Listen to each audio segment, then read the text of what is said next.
Olá, eu quero pedir a você que acompanha o blog da Cidadania que ajude o canal a combater o avanço da extrema-direita bolsonarista, nazifascista na internet. O blog da Cidadania, que está na internet, primeiro em site e agora também no YouTube, desde 2005, há 18 anos, está lutando para chegar aos 500 mil inscritos. Bom dia, senhoras e senhores, hoje é 6 de outubro de 2023, são 8 horas da manhã e o Ministério Público do Rio de Janeiro teme que ocorra, no caso dos assassinos de médicos no Rio de Janeiro, entre eles o irmão da parlamentar Sâmia Bonfim, que nesse caso se produza um novo caso Marielle Franco. Os promotores pedem rápida resolução e identificação dos culpados e a federalização do caso é uma das saídas. A Polícia Civil do Rio de Janeiro e o Ministério Público do Estado não querem repetir a ineficiência no caso dos assassinatos de Marielle Franco e Anderson Gomes. E vem aí o risco de haver um acobertamento dos assassinos. A dupla foi executada em março de 2018 e até hoje os crimes não tiveram solução. Suspeitos foram presos, mas ainda não se sabe quem mandou matar e o porquê. Agora, com o caso dos médicos, os investigados querem evitar repetir o trauma. Diego Bonfim, Marcos de Andrade Corsato e Perseu Ribeiro Almeida morreram na madrugada de quinta-feira, vítimas de atiradores na Barra da Tijuca, no Rio de Janeiro. O Procurador-Geral de Justiça, Luciano Matos, delegou um promotor a acompanhar o caso. Dentro do Ministério Público do Rio de Janeiro, há quem já defenda a federalização do caso, até porque, senhoras e senhores, há uma conversa aí meio preocupante em torno desse caso. A Polícia do Rio diz que vai caçar assassinos de médicos em áreas dominadas por facção criminosa. Autoridades policiais esperam prender os criminosos em questão de dias. Porém, está havendo uma história de que o irmão da Sâmia Bonfim havia sido confundido com uma outra pessoa que seria um pouco parecido, teria barba, seria careca, usaria óculos.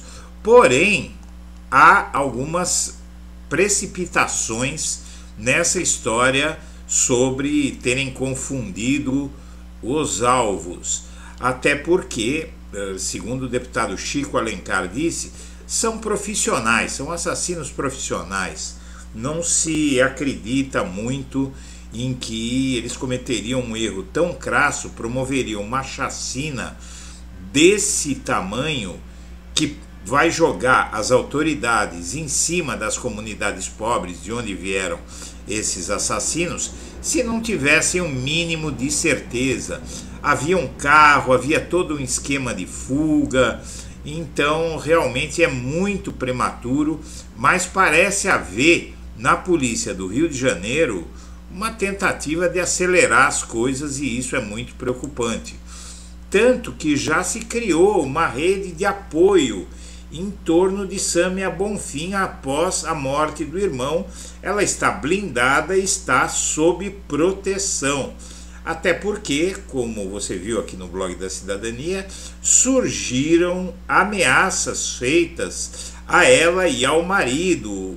Enquanto isso, é descoberto que o Anderson Torres tentou ligar o PT a facções criminosas na eleição do ano passado, diz ex-diretora do Ministério da Justiça. Anotações no celular de Marília Alencar, em poder da CPMI do 8 de janeiro, revelam indícios de uso da máquina para prejudicar Lula. A ex-diretora de inteligência de Anderson Torres, Marília Alencar, registrou no celular pressões que recebeu do chefe da Justiça de Jair Bolsonaro para forjar acusações sobre um elo da campanha de Lula com facções criminosas. O jornal Folha de São Paulo tem outras informações. O ex-braço direito de Torres de Anderson Torres, citou pressão para ligar o PT a facções criminosas no segundo turno da eleição do ano passado. A anotação encontrada no celular de Marília Ferreira descreve mobilização do Ministério da Justiça.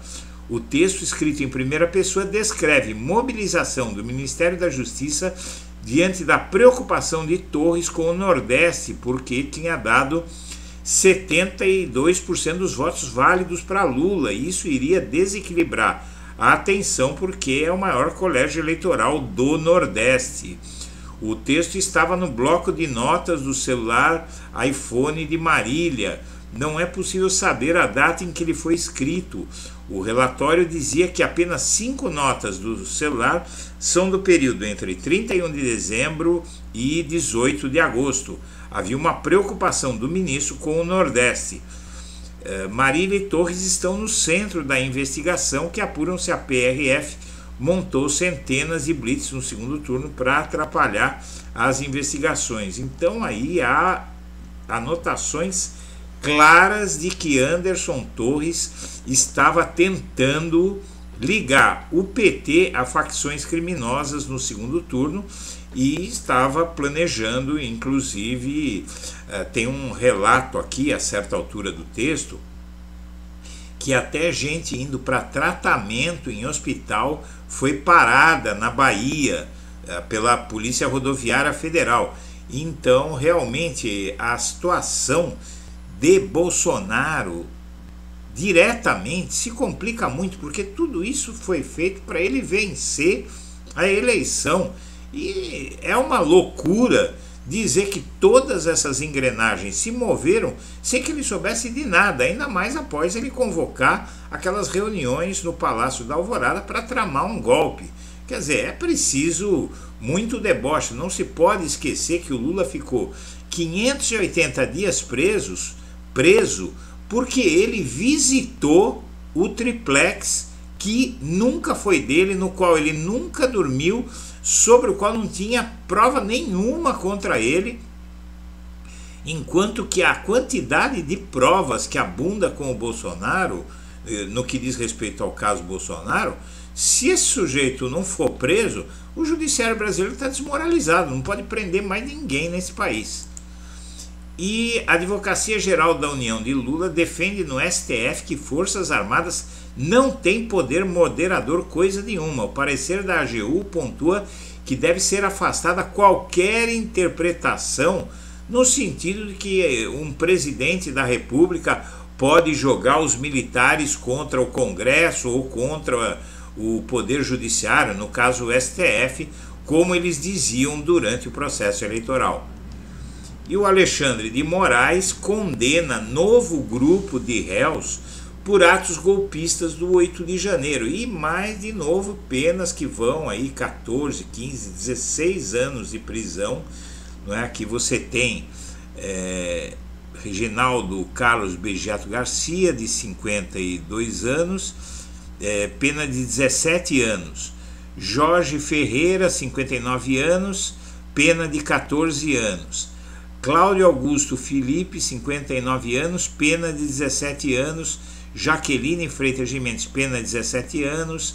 Marcela Lopes do Carmo, pena de 17 anos. Fátima Aparecida, e tem 62 anos, detida dentro do Congresso. Esse caso foi retirado da pauta. Edineia Paz da Silva, 38 anos, pena de 17 anos. Ou seja, essas penas criam um piso aí muito alto para o Bolsonaro, de 17 anos em média, e é impossível que o mandante disso tenha uma pena igual à dos executores. No mínimo, a pena de Bolsonaro pode chegar aí, segundo analistas, a 30 anos de prisão. E o Pacheco já havia alertado o STF de que ia liberar pauta-bomba, e agora está tudo esclarecido, não é? O Pacheco, ele realmente está de olho no governo, na prefeitura de Belo Horizonte, tem planos eleitorais, e tudo isso seria um plano para agradar o eleitorado de extrema direita. Veja só como são as coisas. E a CPI dos atos golpistas pede que o Nunes Marques revogue a suspensão de quebra de sigilo do Silvinei Vasquez. A comissão recorreu da decisão individual do ministro e pediu que, se não for o caso de reconsiderar, que seja concedido o efeito suspensivo, ou seja, que a decisão não seja aplicada imediatamente. Aí o plenário vai reverter essa decisão. Mas o Nunes Marques ele está agindo de uma forma completamente descarada. E a proposta de emenda constitucional para alterar regras do STF já está sendo negociada entre o Congresso e o Tribunal. E é melhor que seja assim, porque senão vai se produzir uma crise institucional entre os poderes da República. E o governo vai criar cotas raciais, não é, entre aspas, e para pessoas com deficiência no programa Mais Médicos. É uma fórmula para, inclusive, conseguir médicos suficientes, justamente porque há falta de médicos para o Mais Médicos, porque os médicos formados no Brasil não querem trabalhar nas regiões entre os médicos do programa são necessários. Senhoras e senhores, eu agradeço a atenção e deixo meu melhor abraço para todo mundo.